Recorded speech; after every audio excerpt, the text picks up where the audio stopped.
28 अध्याय 9। शुभाशुभ्रफलैरेवं मोक्ष्यसे कर्म बन्धनैः संन्यासयोगयुक्तात्मा विमुक्तो मामुपैष्यसि।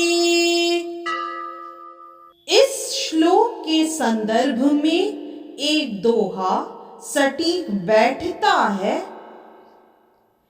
इस प्रकार के योग से जब तू होता युक्त, सर्व कर्म फल बंधनों से होगा तू मुक्त,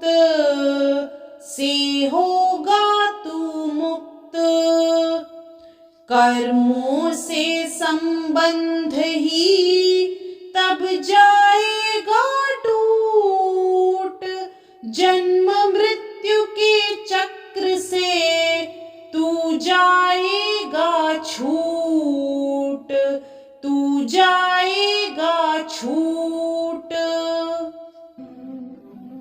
इस श्लोक में श्री कृष्ण अर्जुन को कहते हैं, इस तरह तुम कर्म के बंधन तथा इसके शुभाशुभ फलों से मुक्त हो सकोगे।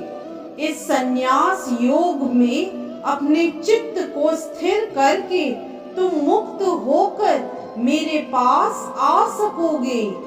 यदि इस श्लोक का विस्तार करें तो गुरु के निर्देशन में कृष्ण भावनामृत में रहकर कर्म करने को युक्त कहते हैं।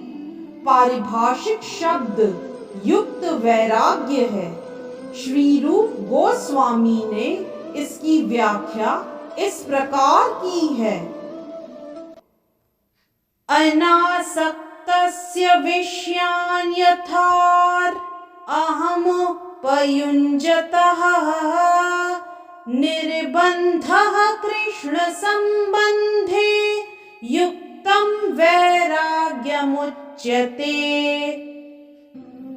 श्री रूप गोस्वामी कहते हैं कि जब तक हम इस जगत में हैं तब तक हमें कर्म करना पड़ता है। हम कर्म करना बंद नहीं करते।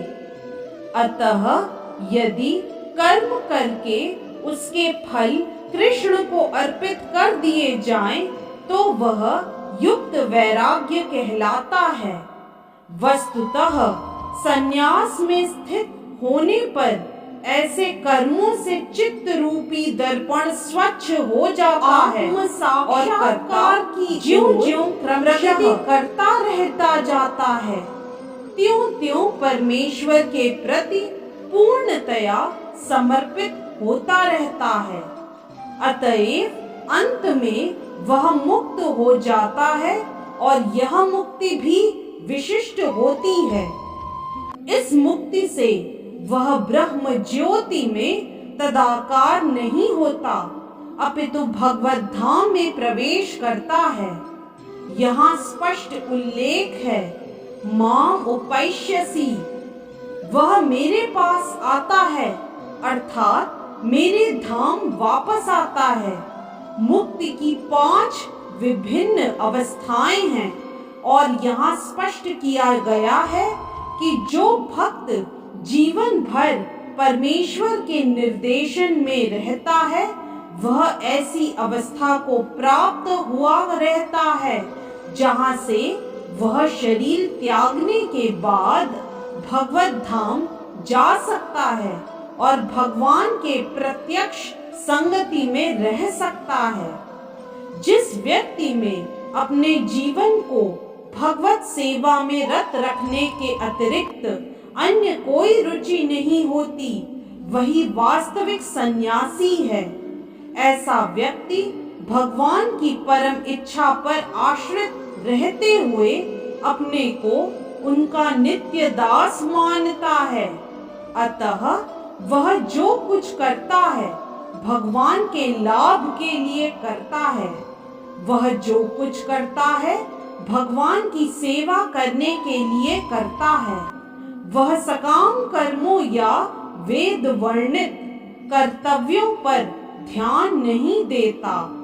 सामान्य मनुष्यों के लिए वेद वर्णित कर्तव्यों को संपन्न करना अनिवार्य होता है, किंतु शुद्ध भक्त भगवान की सेवा में पूर्णतया रत होकर भी कभी कभी वेदों द्वारा अनुमोदित कर्तव्यों का विरोध करता प्रतीत होता है, जो वस्तुतः विरोध नहीं है। अतः वैष्णव आचार्यों का कथन है कि बुद्धिमान से बुद्धिमान व्यक्ति भी शुद्ध भक्त की योजनाओं तथा कार्यों को नहीं समझ सकता। ठीक शब्द है तारम वाक्य क्रिया मुद्रा विज्ञेय न बुझे। इस प्रकार जो व्यक्ति भगवान की सेवा में रत है या जो निरंतर योजना बनाता रहता है कि किस तरह भगवान की सेवा की जाए, उसे ही वर्तमान में पूर्णतया मुक्त मानना चाहिए और भविष्य में उसका भगवत धाम जाना ध्रुव है। जिस प्रकार कृष्ण आलोचना से परे हैं, उसी प्रकार वह भक्त भी सारी भौतिक आलोचना से परे हो जाता है। इस तरह से श्लोक 28 अध्याय 9 की व्याख्या यही संपन्न होती है। जय श्री कृष्ण। यदि आज का वीडियो आपको पसंद आया तो कृपया लाइक, सब्सक्राइब, कमेंट और शेयर करना न भूलें। चैनल का नाम है मिस्टिक फेथ।